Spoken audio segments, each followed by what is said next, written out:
ये इंटरव्यू सिर्फ तालीमी और मालूमाती मकसद के लिए पेश किया गया है। मीडिया स्टार वर्ल्ड किसी भी हिंसा, नफरत या तासुब की हिमायत नहीं करता। यहाँ पेश किए गए ख्यालात मेहमान के अपने हैं। चैनल उनसे ज़रूरी नहीं कि इत्तेफाक रखे। हेलो, नमस्कार, आदाब, सत श्री अकाल और अस्सलाम वालेकुम। मैं हूं मोहम्मद अहमद काज़मी, लेकर आया हूं आपका पसंदीदा कार्यक्रम आपके रूबरू। मीडिया स्टार वर्ल्ड की लगातार कोशिश रहती है कि आपको सही ताज़ा खबरें जो ऑथेंटिक हों, हवालों के साथ और कुछ जानकार लोगों से मुलाकातें, ताकि आपको सही सूरत हाल का अंदाजा रहे। वेस्ट एशिया एक ऐसा इलाका है जिस पर पूरा वेस्टर्न मीडिया अपने तरीके से दुनिया में नैरेटिव बनाने की कोशिश करता रहता है, जिसमें पिछले दिनों एक सुराख होता हुआ नजर आया। टकर कार्लसन का इंटरव्यू इजराइल में अमेरिकी एम्बेसडर के साथ। बहुत सी हकीकतें सामने आई हैं जो हम अब तक पहुंचा चुके हैं। आज एक बार फिर मैं अली बाकर आबदी साहब से बात कर रहा हूं, जो बेरूत में रहते हैं, लेबनान की राजधानी। आजकल वो आए हुए हैं अलीपुर, बेंगलोर के नजदीक उनका वतन है। आज वो बेंगलोर में हैं। उनसे हम बात करें, वो मुसलसल वहां की खबरों पर नजर रखते हैं, हेब्रू मीडिया पर नजर रखते हैं, अरबी जबान के जो अरब अखबारात हैं, टेलीविजन है, उन पर नजर रखते हैं। और वहां इलाके में उनके काफी ताल्लुकात हैं, जिसकी बुनियाद पर उनके पास बहुत ताजा और खास खबरें होती हैं, जिसकी वजह से आप उन्हें काफी पसंद करते हैं। आखिर तक जरूर इस प्रोग्राम में आप जुड़े रहिएगा। आज हम कई अहम इश्यूज पर नए किस्म के जंगी हालात पैदा करने की कोशिश की जा रही है। एक तरफ ईरान के खिलाफ हमले की बातें हो रही हैं, लेकिन उसके साथ साथ इस पूरे इलाके में क्या क्या तैयारियां हो रही हैं, उन पर भी नजर रखना बहुत जरूरी है। अली बाकर आब्दी साहब, वेलकम है आपका। मीडिया स्टार वर्ल्ड को आप वक्त दे देते हैं, उसके लिए बहुत बहुत शुक्रिया। क्या कुछ है आपका वो इलाका जिसको आप बहुत नजदीक से जानते हैं, देखा है, बार बार उन इलाकों में उनसे गुजरे हैं, खास तौर पर सीरिया और लेबनान के बॉर्डर पर क्या कुछ बिल्डअप हो रहा है? क्या देखिए, उस इलाके से आप, मुझे यकीन है कि उससे आप चेक पॉइंट से बहुत बार गुजरे हैं, जब सीरिया से लेबनान और लेबनान से सीरिया जाने आने का सिलसिला आपका रहा है। उस इलाके को, उसके जोग्राफिए को, उसके और तमाम सियासी हालात को अच्छी तरह से जानते हैं। इस वक्त जैसी सीरिया में हुकूमत है अमेरिका और इजराइल की पसंद की, वो आखिर वहां क्या कुछ कर रही है, क्या है? सबसे पहले हम उसी खबर पर बात करना चाहते हैं, ताकि वो गहराई से मालूम हो हमारे जानकार देखने वालों को। बिस्मिल्लाहिर्रहमानिर्रहीम। अस्सलाम वालेकुम। हेलो, आदाब, नमस्कार। और माह मुबारक रमज़ान की इब्तिदाई अय्याम है। इस माह मुबारक रमज़ान की मुबारकबाद तमाम ही आपकी जो है क्या है नाज़रीन किराम की खिदमत में और आपकी खिदमत में पेश करने के बाद उनको दुआ करते हुए कि हमारा कबूल फरमाएँ। आते हैं इन टॉपिक पे। काज़मी साहब के अभी जो हालात चल रहे हैं, उन हालात को मद्देनज़र रखते हुए जोलानी हुकूमत ने, बल्कि अमेरिका और इसराइल के कहने पे, ये कदम उठाया है। वो सबसे पहला तो कदम ये था कि उसने कुर्दिश के जो इलाके पे कब्जा करने के बाद अमेरिका ने जब साथ छोड़ दिया कुर्दियों का, तो वहाँ की जो जेलों में दाइशी आईएसआईएस के लोग थे उनको आज़ाद किया। तकरीबन 20,000 आईएसआईएस के दहशतगर्द आज़ाद हुए हैं सीरिया में जेलों से। अब इनका मसरफ क्या है, किधर लेके जाएंगे, क्या है?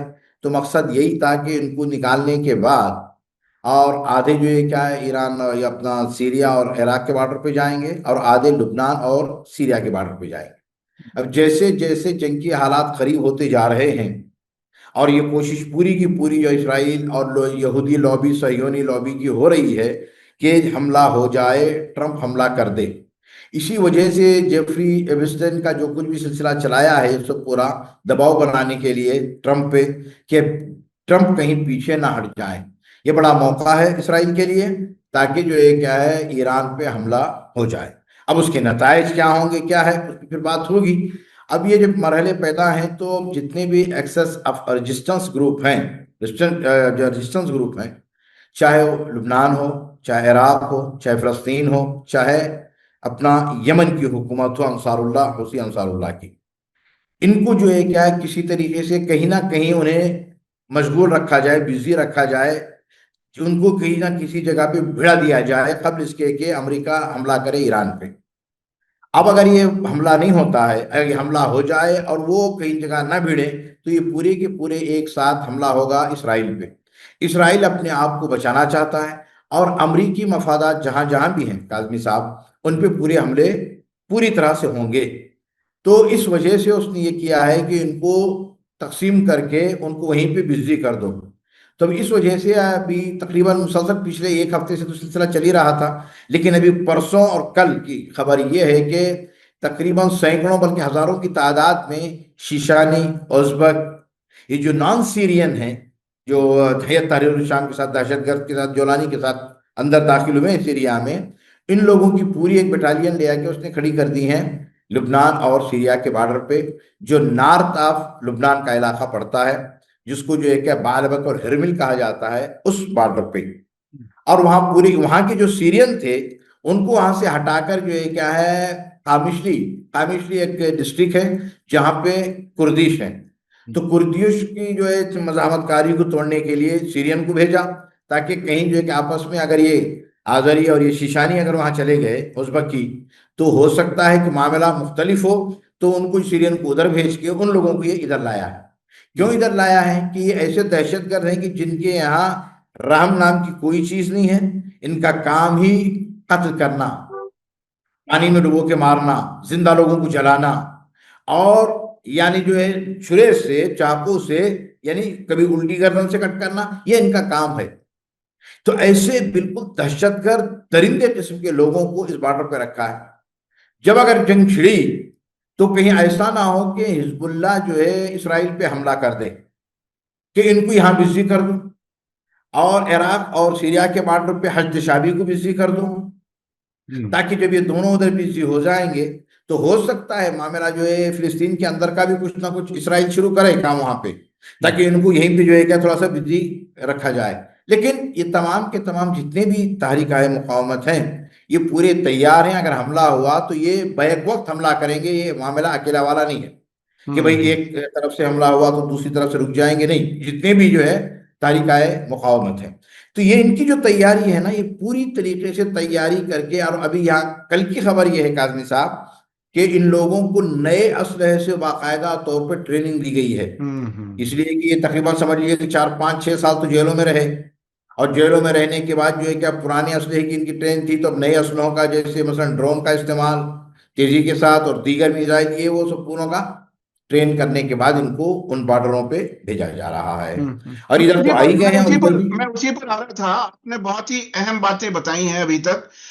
एक तो ये कि शेशन जो कहा है, ये चेचनिया के लोगों के लिए कहा है। अरबी जबान में शेशन कहा जाता है, इसलिए मैं अपने दर्शकों को, नाजरीन को बता दूं, चेचनिया एक मुल्क है जो सेंट्रल एशिया में है, और वहीं के, आपको याद होगा, पुतिन की सपोर्ट में भी वहां के कुछ लोग मॉस्को में भी हैं। वहां एक बहुत बड़ा एक गिरोह है, वो उसकी मदद करता है। तो चेचनिया के लोग जो हैं काफी लड़ाके समझे जाते हैं, उनको दहशतगर्दी की तरफ लेके चले गए। और उज्बेकिस्तान, कुछ और मुल्क हैं सेंट्रल एशियाई, तो ये इन दहशतगर्दों को जेल से, एक तरफ तो 20,000 दहशतगर्दों को जेल से निकाल देना, पिछले दिनों खबर आई थी कि वो इराक में भी पहुंचाए गए थे अमेरिका के जरिए, और यहां लेबनान बॉर्डर पर भी। दूसरी तरफ हिजबुल शाबी को भी बिजी कर दिया जाए। यानी पूरी कोशिश ये कि इन जो ईरान के नजरिए को सपोर्ट करने वाले लोग हैं, जो इजराइल के खिलाफ और अमेरिका के खिलाफ लड़ने की तैयारी कर रहे हैं ईरान की सपोर्ट में, उन सबको अलग अलग बिखेर दिया जाए, अलग अलग उन्हें मसरूफ कर दिया जाए। अच्छा, ये अब ये बताइए, ये आपने ये भी बता दिया कि नए हथियारों की ट्रेनिंग हो रही है। क्या यहां कहीं यूनाइटेड नेशन की फौज कहीं नहीं है बॉर्डर पर? यूनिफिल जो थी वो कहां चली गई? कोई इंटरनेशनल कोई इदारा नहीं है जो मॉनिटर कर रहा हो? और कोई इंटरनेशनल इदारे के मानी ही खत्म हो जाते हैं जब अमेरिका और इजराइल की साजिश शामिल हो जाए? क्या कुछ है, क्या क्या हालात है वहां के? ये जो काजमी साहब, ये जो बॉर्डर है सीरिया का और लुबनान का, नॉर्थ लुबनान के हवाले से, हिरमिल के हवाले से, वहां पे पहले से भी नहीं थी फौज। हाँ, यूनिफिल जो है क्या है, उस बॉर्डर पे, फिलिस्तीन और लुबनान के बॉर्डर पे, कि हाँ, जहाँ पे जो है क्या है मकबूजा फिलिस्तीन यानी इसराइली हाँ, मरदूद का, हाँ, हाँ, वहां पे यूनिफिल का जो है क्या है रखी गई है यूएनओ की तरफ से जो फौज, हाँ, और इस तरफ के इलाके में कभी ऐसा हुआ ही नहीं है। हम्म, और ये क्या इनकी बहुत अच्छे ताल्लुकात रहे पिछली हुकूमतों में, मुसलसल 30 35 40 50 साल का जो भी अरसा रहा कभी भी। और ये हम्म, लोग आपस में एक दूसरे को ये तस्वर करते रहे हैं इस उस हुकूमत के खत्म होने से पहले कि हम दो जो है, मुल्क दो हैं लेकिन पब्लिक एक है। ये इनका हाँ, नारा था हाँ, हमेशा कि हाँ, मुल्क दो पब्लिक एक। यानी इस हाँ, अंदाज से जो है क्या वो लोग रह रहे थे। तभी तो हम्म, इनके यहाँ जो है ना वीजा ना कुछ भी नहीं, सिर्फ जो है क्या अपनी जो आइडेंटिटी कार्ड पे आना जाना सिलसिला रहता था। तो हम्म, इस जगह पे कोई यूनिफॉर्म की नहीं है। अब जब बात जो है अपनी यूएनओ की बात आ जाए, हम्म, तो फिर यहाँ तो अब उसने तो खत्म ही कर दिया है ट्रंप ने। हम्म, ट्रंप ने जो है आलमी किस इदारे को बाकी रखा है? हम्म, उन इदारों को खत्म करने के लिए, या यूएनओ को, यूनाइटेड स्टेट्स जो सिलसिले ये चल रहे हैं इनको खत्म करने के लिए अक़वाम मुत्तहिदा को इसने ये नई काम शुरू किया इसने। वो जो है क्या गजा पीस कमेटी जो बनाई है, ये हाँ, क्या है? ये अक़वाम मुत्तहिदा का जो कुछ भी काम था उसको खत्म करो, और वो बिल्कुल खत्म करके हम जो बता रहे हैं उस पर अमल करो। और उस हम्म, पे जो है क्या हर एक मुल्क से जो है क्या है 1 1 अरब डॉलर लेके उसने सबको वहां पे इकट्ठा किया। इकट्ठा करके जो है क्या है, अब उसमें भी बड़ी बात, अजीब बात है काजमी साहब, हम्म, ये वाकई ऐसे लुटेरे हैं। और वो जो जज के पास नहीं होता है, हम्म, जिसको जो वो जो है जिसको कहते हैं कि टेबल पे मार के कहता है भाई अभी हुक्म सुनाने जा रहे हैं, हम हाँ, ऑर्डर दे रहे हैं। जय आदि, तो ये जो जी, तो वो उसके पास था ट्रम्प के, वो भी खालिस सोने का। हाँ, और उसने टेबल पे मार के सुना दिया कि भाई ये पीस कमेटी इंटरनेशनल जो बनी है गजा के लिए, वो हाँ, पूरी की पूरी तैयार हो गई, और वो सोने का था। हाँ, अब वो हाँ, जब उसने बिहार के टेबल पे ऐलान हम्म, करने के बाद एक लेडी आगे बढ़ी कि भाई वो दे दीजिए मुझे, तो हाँ, उसने दिया नहीं उसको, दाहिने हाथ से उठा के अपने बाएं हाथ में रख लिया, फिर आगे हम्म, थोड़ा आगे चले तो जेब में रख लिया। ये है वो लुटेरे। हाँ, नेतन्याहू जाके ये हम तो बहुत ही कि दिलचस्प बात बता रहे हैं, ये तो बहुत ही दिलचस्प बात बता रहे हैं। देखिए, अमेरिकी प्रेसिडेंट डोनाल्ड ट्रंप जो हर जगह डॉलर की तलाश में रहता है, पैसे कमाने की तलाश में रहता है। आपको याद होगा कि गाजा में रिवियरा बनाएंगे, बहुत बड़ी एस्टेट बिजनेस होगी, प्रॉपर्टियां बिकेंगी, दुनिया भर के टूरिस्ट यहां पर आएंगे, ये सब वो कह चुके हैं। पीस बोर्ड की मीटिंग में सोने का एक वो बनवा के मंगाया जाता है, और वो ट्रंप प्रेसिडेंट होते हुए अपनी जेब में रख लेता है। मुझे तो याद आ रहा है कि ये तो दोनों ही ऐसे हैं। नेतन्याहू के बारे में पिछले दिनों उनकी सिक्योरिटी के लोगों ने बताया था कि ये रेस्टोरेंट में खाना खाने जाते हैं, खाने का बिल नहीं देते। और ये भी बताया कि नेतन्याहू की वाइफ किसी होटल में ठहरती हैं तो वहां से तौलिए चुरा के ले आती हैं। तो ये इस हालत में ऐसे लोग दुनिया को लीड कर सकते हैं क्या? क्या रहनुमाई कर सकते हैं? जब चोर डाकू किस्म के लोग उन पोजीशंस में आ जाएं, तो देखिए खुद अमेरिका के अंदर वॉशिंगटन में जो मीटिंग हुई, उसमें सोने की वो हथौड़ी किस्म की जो एक चीज होती है, उसे आदमी ने जेब में रख लिया। इससे घटिया हरकत नहीं हो सकती। ये ब्रेकिंग न्यूज है तकरीबन मीडिया स्टार वर्ल्ड पर। इससे पहले इसका जिक्र मैंने कम से कम कहीं नहीं पढ़ा था, नहीं देखा था। जी, आप अपनी बात जारी रखें। जी। तो ये सिलसिले इनके सब पूरे जारी रहे हैं वहां से। अब ये जो सिलसिला यहाँ का, मैं थोड़ा सा लुबनान की तरफ से आऊँ, फिर बाकी बाकी चीजों पे बात करेंगे। जी, जी, अब यहाँ एक खलबली भी ये मची हुई है काजमी साहब लुबनान के अंदर।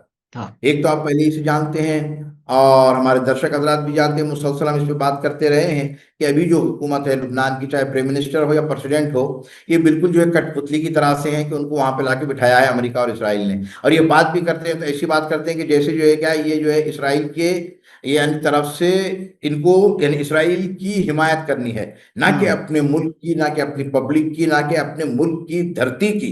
हम्म, ये बिल्कुल भूल गए। हम्म, अब ये इनके लिए जो है कि दरमियान में बेचैनी ये है।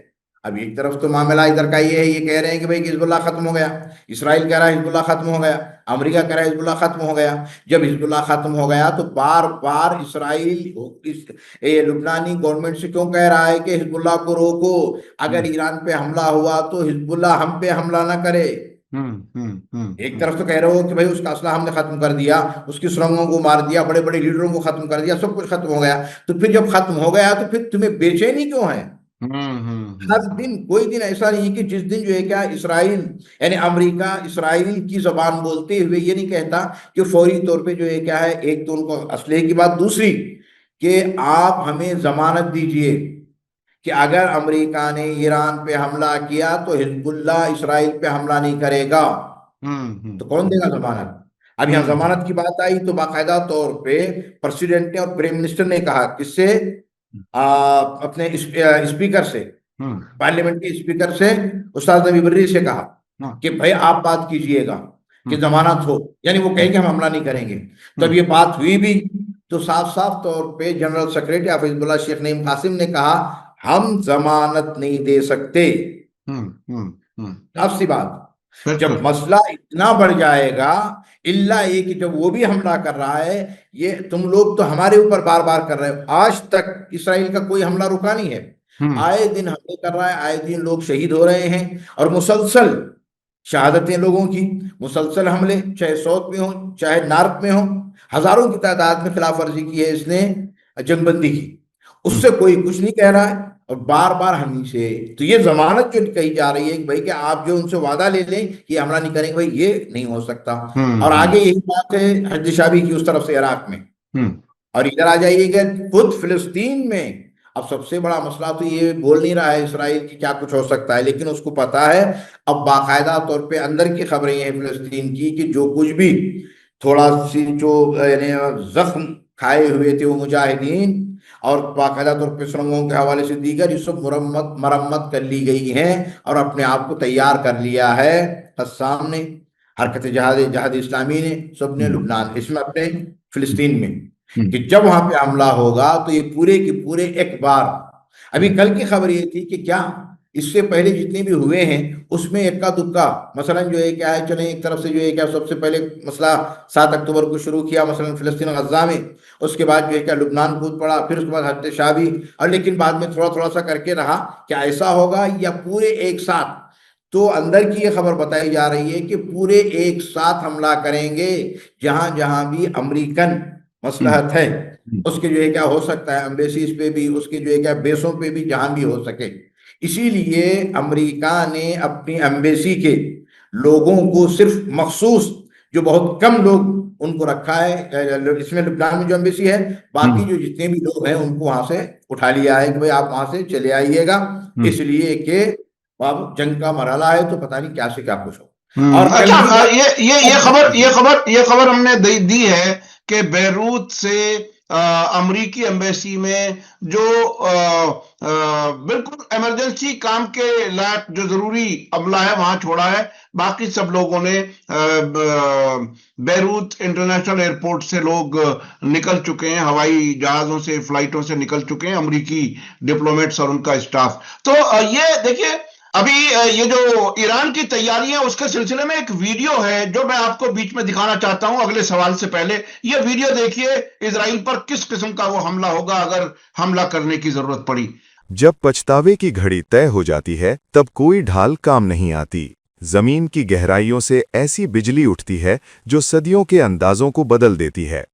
जब हमलावर के ठिकानों के ऊपर का आसमान इलाके की सबसे एडवांस्ड बैलिस्टिक मिसाइल की गूंजती गर्जना से चीर दिया जाता है, तब तमाम डिफेंस सिस्टम एक तयशुदा नाकामी की सिर्फ तमाशबीन बन जाते हैं। रेगिस्तान के दिल में कंक्रीट से मजबूत किए गए हैंगरों से लेकर फिलिस्तीनी इसराइली कब्जे वाले इलाकों के अंदर गहराई में बने संवेदनशील और स्ट्रेटेजिक सेंटर्स मराकज़ तक सब जमीन की खतरनाक सटीकता की पकड़ में हैं। लेकिन खुर्रम शहर 4 एक पैगाम है जो सुपरसोनिक रफ्तार से तीरों के गुंबदों पर सदमे की लहरें भेजता है। भारी वॉरहेड्स की एक फौज जो कई परतों वाली सिक्योरिटी को भेद देती है, रात की खामोशी को दुश्मन के लिए हमेशा का खौफनाक ख्वाब बना देती है। यहां हिट एंड रन का दौर खत्म हो चुका है, यहां बात मुकम्मल ताकत की है। लेकिन इस ईरानी मिसाइल को रोक पाना नामुमकिन क्यों है? आइए खुर्रम शहर 4 के दिल में उतर कर देखें। खुर्रम शहर 4 अगली नस्ल के तरल ईंधन से लैस है जिसे लंबे वक्त तक साइलों में महफूज रखा जा सकता है। 1.5 टन वजनी वॉरहेड के साथ ये मिसाइल दुनिया की मीडियम दूरी की बैलिस्टिक मिसाइलों में सबसे भारी तबाही की ताकत रखती है। लेकिन इसका असली राज है दरमियाना मार्गदर्शन और वायुमंडल के बाहर रास्ते का सुधार, जहां कोई राडार इसे ट्रैक नहीं कर सकता। वापसी या री एंट्री की रफ्तार 16 मार्क से भी ज्यादा, यानी सायरन बजने से पहले ही निशाना नक्शे से मिट चुका होता है। 2000 किलोमीटर की दूरी पर सटीक निशाना, इसका मतलब है हमलावर के लिए कोई महफूज जगह नहीं। खुर्रम शहर 4 सिर्फ एक मिसाइल नहीं, ये एक डिफाई ढाल की तरह है। खुर्रम शहर 4 दुश्मन की ख्याली दीवारों को तोड़ देती है। हम तैयार हैं। क्या आपको, देखिए आप उस इलाके पर बहुत गहरी नजर रखते हैं, अभी तक क्या आपको ये यकीन है कि अमेरिका हमला करेगा? ये जो 10 दिन 15 दिन बातचीत, मारेंगे बहुत, ये सब जो हो रहा है, अब आपको क्या लगता है? क्योंकि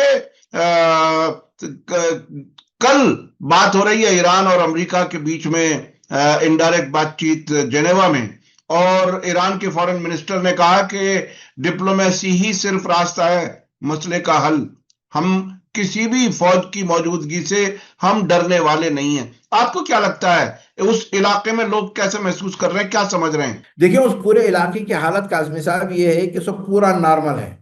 किसी को, यानी ईरानी पब्लिक को ले लें, बिल्कुल नॉर्मल जिंदगी चल रही है, कहीं कोई घबराहट खौफ कुछ भी नहीं, जबकि चारों तरफ से उसने घेर रखा है, कोई घबराहट नहीं है, कोई खौफ नहीं। उसी तरीके से मसलन इधर आ जाइए, सीरिया के जो बोला वो इलाके हैं, लुबनान का ले लें, इराक का ले लें, यमन का ले लें, सब के सब बिल्कुल पूरा मुतमईन है। यानी यानी यानी यानी सब ये समझ रहे हैं कि ये अमेरिका की ड्रामेबाजी है, डराने की, और हम उनसे डरने वाले नहीं है, ये वहां का बच्चा बच्चा समझ रहा है। क्या ऐसा ऐसा कहा जा सकता है? जी बिल्कुल ये है। और इसके साथ साथ दूसरी बात ये काज़मी साहब की तैयारी पूरी तरह से है इधर पूरे इलाके में।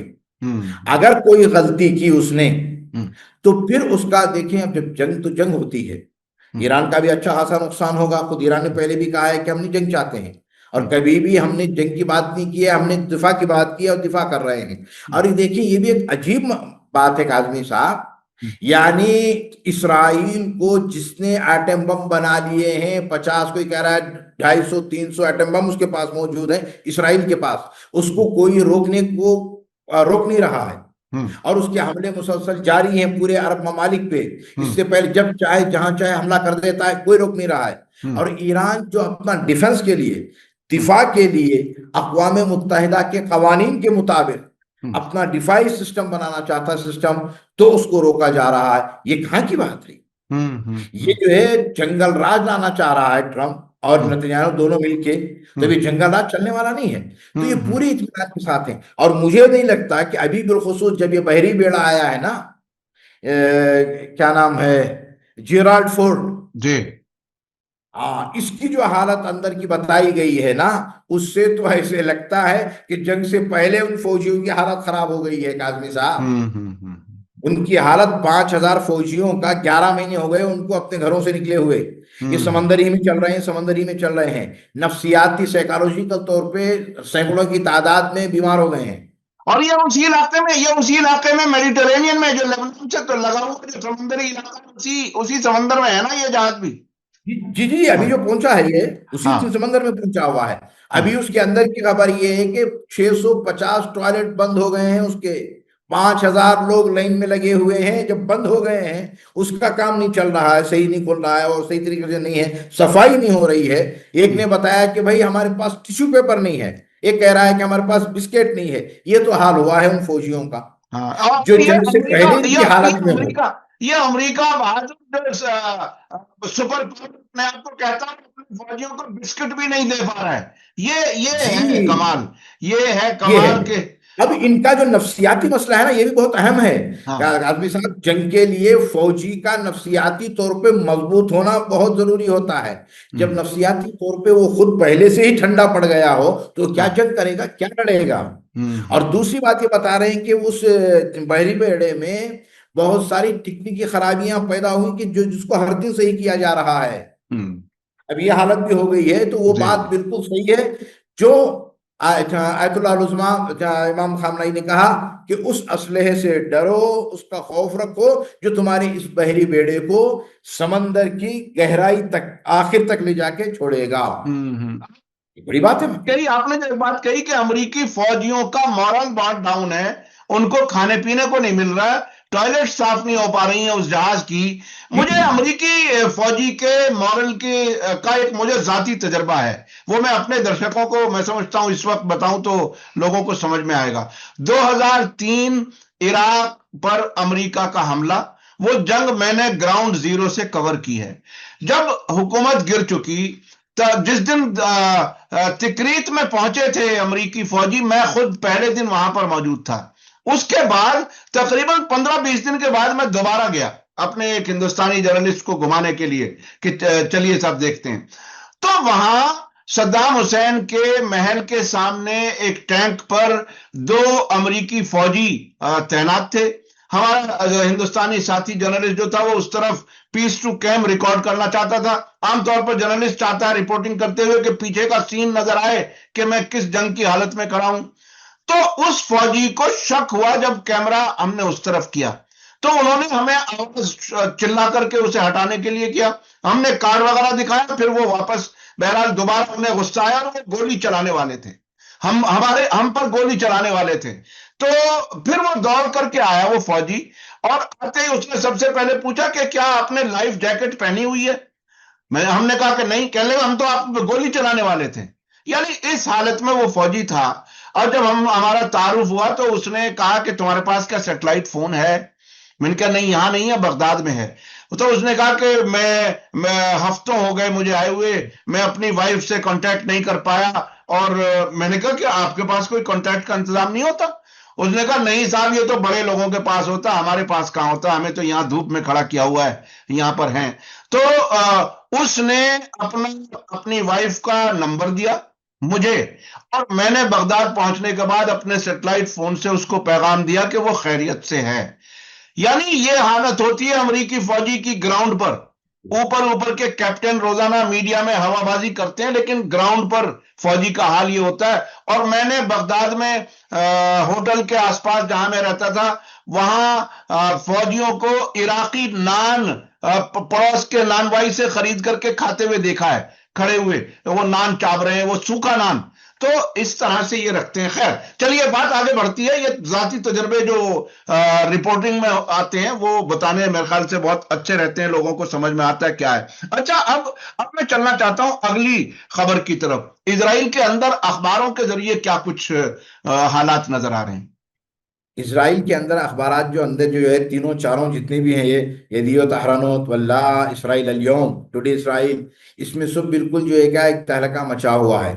एक तरफ से जो है क्या है, अभी तक जो है क्या है, लाबेद यायर जो इसका अपोजिशन लीडर है नेतन्याहू के खिलाफ, अब वो जो है क्या है भाई, बिल्कुल जो है क्या है, अब इसराइल की हिमायत में मुल्क की जो भी कहें, वह आए दिन बयान दे रहा है कि भाई अब जब मामला ईरान पे हमले का होगा तो हम आपसी ताल्लुक झगड़े जो है ना सब एक तरफ रखेंगे और हम एक साथ सब में खड़े हो जाएंगे, हम पूरी तरीके से मुकाबला करेंगे अगर ईरान ने हमला किया।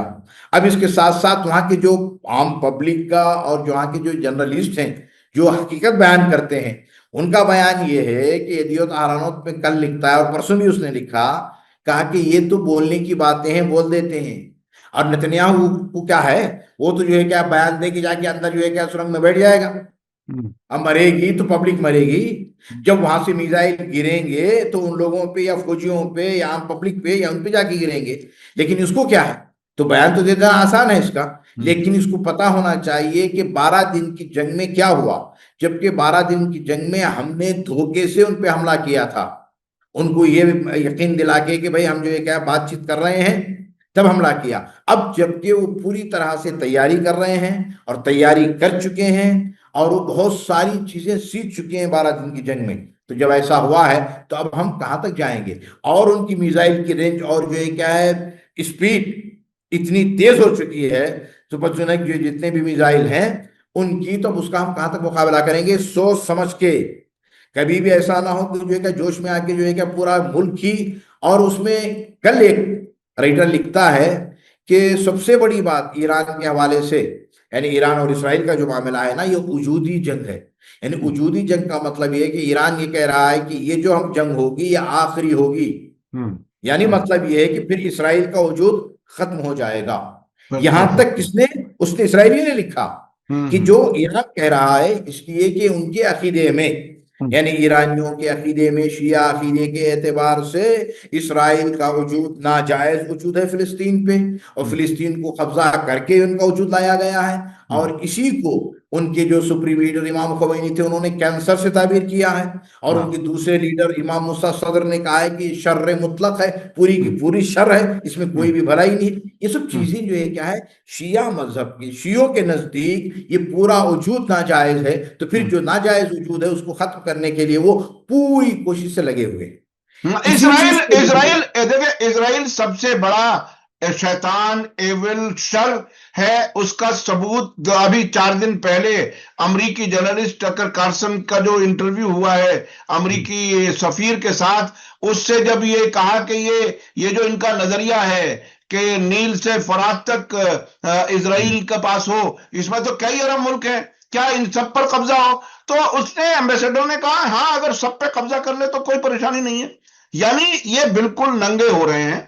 और अब अरब हुकूमतों के लिए एक बहुत बड़ा चैलेंज बिल्कुल खुल करके सामने आ गया है। अगर अब भी ये ना जागे तो ये बहुत खतरनाक है। हमारे एक मेहमान ने 2 दिन पहले कहा कि इन अरब मुल्कों में खुद जो अमरीकी बेसिस हैं यही इन मुल्कों को तबाह कर सकते हैं किसी भी मिनट। तो अच्छा, अब हमारे पास वक्त जरा कम रह गया है। अब थोड़ा सा ये बताइए कि क्या मतलब एक तो पूरे हालात की तस्वीर एक समराइज आप कर दें तो बहुत अच्छा होगा, ताकि किन किन हॉट स्पॉट्स पर क्या क्या हो रहा है उसका दोबारा थोड़ा सा लोगों को अंदाज हो जाए कि अगर जंग हुई तो किस हालत में होगी, क्या कुछ होगा। हाँ, देखें, वो पूरी कोशिश कर रहा है, और लोगों का जो आम लोग हैं ना, उन लोगों की, और आम जितने भी जर्नलिस्ट हैं, चाहे अमेरिका से ले लें, इधर इसराइल से ले लें, या अरबों से ले लें, आपने हमारे इंडिया का तो हाल ही ना पूछिएगा, वो बार बार एक भाई कि हमला हो गया, हमला हो गया, हमला हो गया, चल ही रहा है। ये सब के सबों का नजरिया ये है कि इस तरह से, यानी दूसरी आलमी जंग के बाद पहली मर्तबा अमेरिका ने इतनी बड़ी मिकदार में जहाज़ों को, चाहे जो बहरी बेड़े हों और जो जंगी जहाज हों, फौजी हों, इकट्ठा किया। 30 से 40 हजार फौजी तकरीबन, बात कह रहे हैं कि जो है 50 से 60 हजार फौजी बेसस में अगर उनको ले लें, और जो है कि बहरी बेड़ों के सब पूरे ले लें, तो इतने बन जाते हैं जो इकट्ठा इसने किया हुआ है। और इसका खर्च भी बहुत ज्यादा है काज़मी साहब।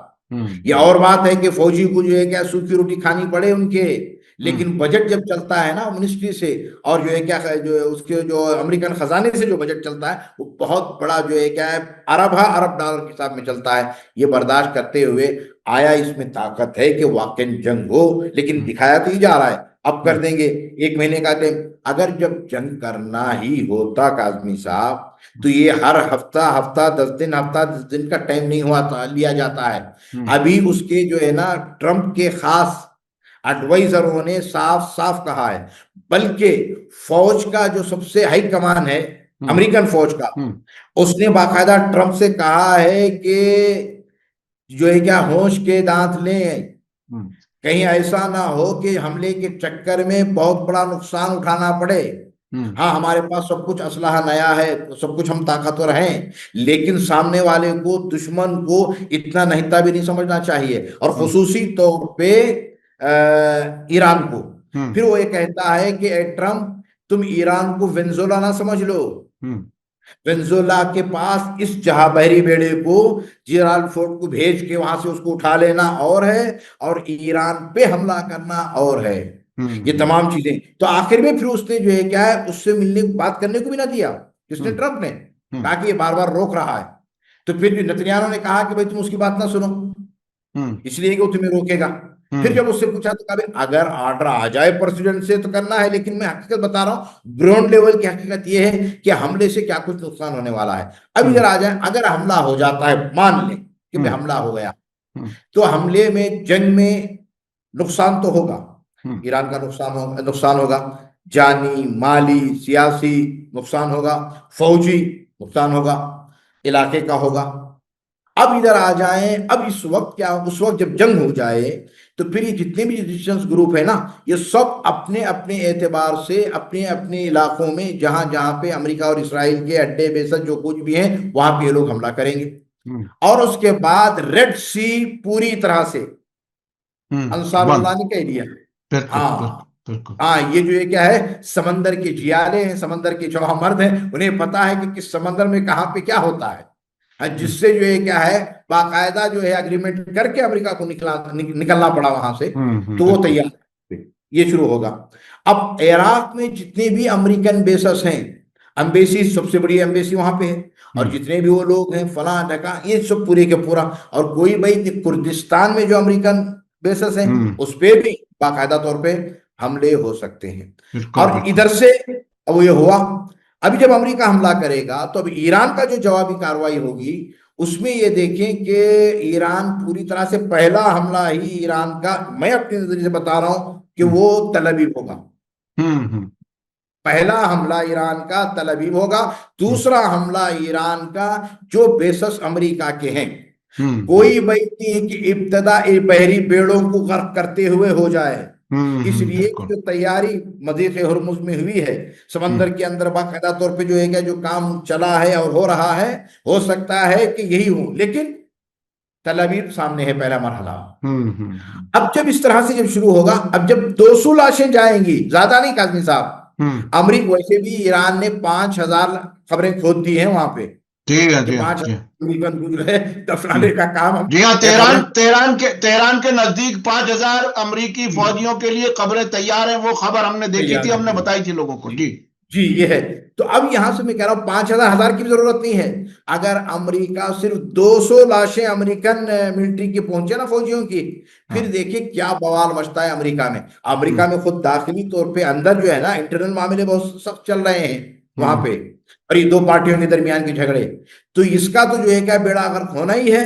और इसराइल का तो खात्मा होना है अगर जंग हो गई। अगर हम्म। थोड़ी भी इसने अपनी अक्ल इस्तेमाल की काजमी साहब, तो उस मरहले तक नहीं जाएगा। बहरहाल अपनी इज्जत बचाते हुए मुआहिदा सिर्फ ये क्या है, अपना जो है क्या है, एटमी सिस्टम को जो है क्या है पे बात करके मुआहिदा करके निकल ले तो इज्जत बच भी सकती है। और जो है क्या है, पूरा जो इलाका जो जंग में आना। अब यहाँ पे इलाके की बात नहीं रही काजमी साहब, ना हम्म। सिर्फ मिडिल ईस्ट की बात रही है। अब अगर ये मामला छिड़ा ना जंग का, तो कोई भाई नहीं कि तीसरी आलमी जंग भी हो जाए। इसलिए कि चाइना और रशिया, ये भी हम्म। पूरी तरह से, खुसूसी तौर पे चाइना का इतना नुकसान हुआ है वेनेजुएला के बाद और बाकी तमाम चीजों से। और रशिया का भी वो जो रोका गया उसको, और उसके तेल से सब मामले में, तो ये भी आगे आ सकते हैं कि जिससे जो है क्या है, पूरे ये का पूरा तीसरी इलाका। तीसरी आलमी जंग, वर्ल्ड वॉर 3 हो सकती है, और इसराइल का खात्मा हो सकता है अगर जंग शुरू हो गई। ये बहुत अहम बातें आपने बताई हैं। और खासतौर पर ट्रंप ने वो सोने की हथौड़ी जो है वो चुरा के जेब में रख ली। ये बहुत बड़ी खबर आपने दी है। इसके अलावा आपने जो लेबनान और सीरिया के बॉर्डर पे जो नई आतंकवादियों को इकट्ठा किए जाने की कोशिश है वो आपने बताई। लेकिन किस तरह से अगर जंग हुई तो उसके नतायज क्या होंगे वो भी आपने बताए। बहुत हमारे चैनल मीडिया स्टार वर्ल्ड को सब्सक्राइब कीजिए और बेल आइकॉन दबाइए ताकि हमारी हर नई वीडियो का नोटिफिकेशन आपको सीधे मिलता रहे। अगर आपको हमारी खबरें पसंद आती हैं तो उन्हें अपने व्हाट्सएप, इंस्टाग्राम, फेसबुक और ट्विटर अकाउंट्स पर शेयर करना ना भूलिए ताकि और लोग भी हकीकत से वाकिफ हो सकें।